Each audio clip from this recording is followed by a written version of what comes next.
नमस्कार दोस्तों, आपका मेरे YouTube चैनल पर स्वागत है। अगर आपने मेरा चैनल सब्सक्राइब नहीं किया तो तुरंत कर लें। शुरू करते हैं आज की कहानी। वेटर, तुमने ये क्या कर दिया? मेरी 10,000 की साड़ी पर सब्जी गिरा दी। ये चिल्लाते हुए एक औरत रवि को डांटती है, फिर कॉलर पकड़कर उसके मुंह पर तमाचा जड़ देती है। ये देखकर रिसेप्शन से मैनेजर आता है और उस औरत को कहता है, सेठानी जी क्या हुआ? तो वो औरत कहती है, तुम्हारा ये 2 कौड़ी के वेटर ने मेरी 10,000 की साड़ी पर सब्जी गिरा दी। अब इस साड़ी के पैसे कौन देगा? बुलाओ अपने मालिक को। ये सुनते ही मैनेजर घबरा जाता है।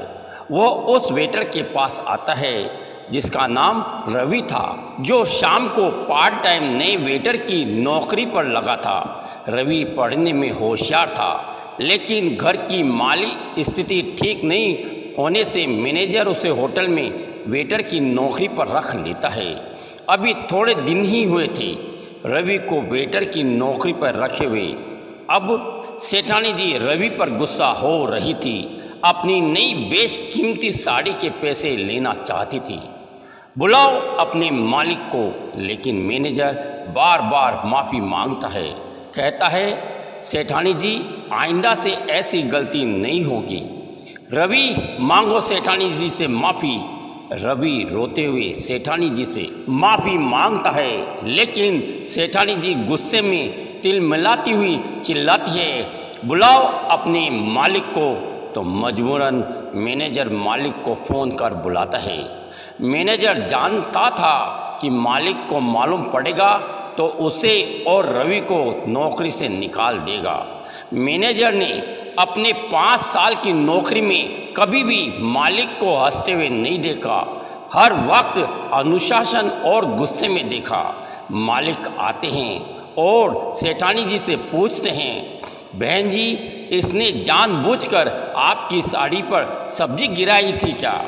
सेठानी जी कहती है, मुझे मेरी साड़ी के 10,000 अभी के अभी चाहिए, नहीं तो मैं कोर्ट केस करूंगी।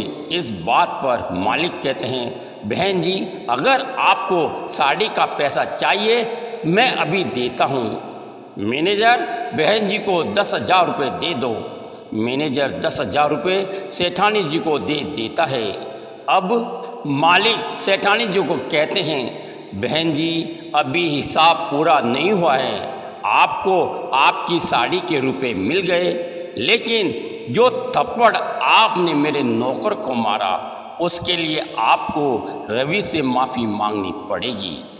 पहले तो सेठानी जी ना नुकुर करने लगी, लेकिन मालिक के खौफ से रवि से माफ़ी मांग लेती है। मैनेजर घबरा रहा था कि मालिक कहीं उसे और रवि को नौकरी से निकाल नहीं दे, लेकिन मालिक ने मैनेजर को बोला, मैं भी कभी रवि के जैसा था।